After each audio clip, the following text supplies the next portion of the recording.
चलिए आज बात करते हैं एक बहुत ही गहरी हिंदी कविता की। एक ऐसी कविता जो जीवन में समय, मूल्य और अर्थ के रिश्ते को बड़ी खूबसूरती से समझाती है। तो सबसे पहले एक सवाल, एक ऐसा सवाल जो शायद हम सब ने कभी ना कभी सोचा होगा। क्या होता है जब कोई सही चीज, एकदम सही चीज, लेकिन गलत समय पर मिल जाए? और जानते हैं, यही सवाल हमें ले जाता है राष्ट्र कवि रामधारी सिंह दिनकर की एक बेहद खूबसूरत कविता कोई अर्थ नहीं तक। तो चलिए इस कविता के जरिए इस सवाल का जवाब ढूंढने की कोशिश करते हैं।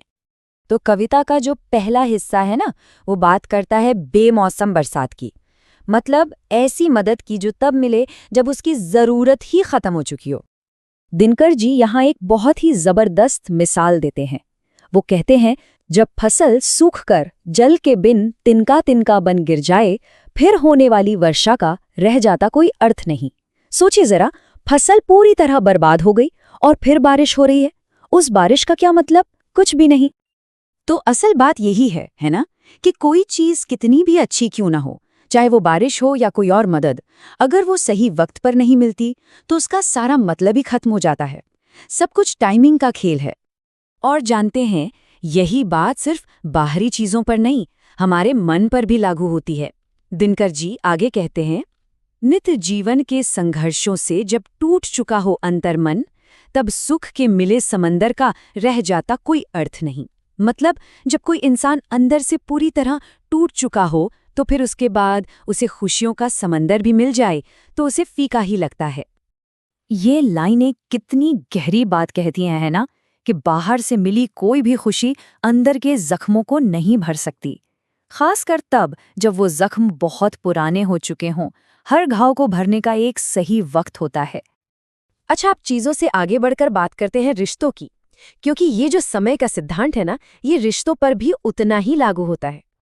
दिनकर जी उन रिश्तों पर एक बड़ा सवाल खड़ा करते हैं जो सिर्फ अच्छे वक्त के साथ ही होते हैं।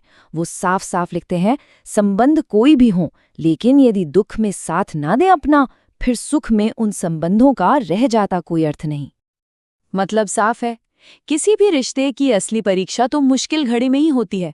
अगर कोई दुख में साथ नहीं है तो फिर सुख में उस रिश्ते का क्या मतलब, क्या वजूद? और बात सिर्फ साथ रहने या न रहने की नहीं है, बात शब्दों की भी है। शब्दों के जख्म कितने गहरे होते हैं, इस पर कविता कहती है, मन कटु वाणी से आहत हो, भीतर तक छलनी हो जाए, फिर बात कहे प्रिय वचनों का रह जाता कोई अर्थ नहीं। एक बार अगर कड़वे शब्दों से मन छलनी हो जाए तो वो घाव बहुत गहरा होता है। बाद में आप कितने ही मीठे बोल बोल लें, कितनी ही माफी मांग लें, वो पहले वाले नुकसान की भरपाई नहीं कर सकते। इसीलिए कहते हैं, सही वक्त पर कहे गए सही शब्द ही सब कुछ हैं। चलिए अब कविता के आखिरी हिस्से की तरफ बढ़ते हैं। यहाँ बात होती है बाहरी सुख सुविधाओं और अंदर की असली खुशी के बीच के फर्क की। और यहाँ एक ऐसी सच्चाई की बात हो रही है जिसे हम सब जानते तो हैं, पर अक्सर नज़रअंदाज कर देते हैं। सुनिए, सुख साधन चाहे जितने हो, पर काया रोगों का घर हो, फिर उन अगणित सुविधाओं का रह जाता कोई अर्थ नहीं।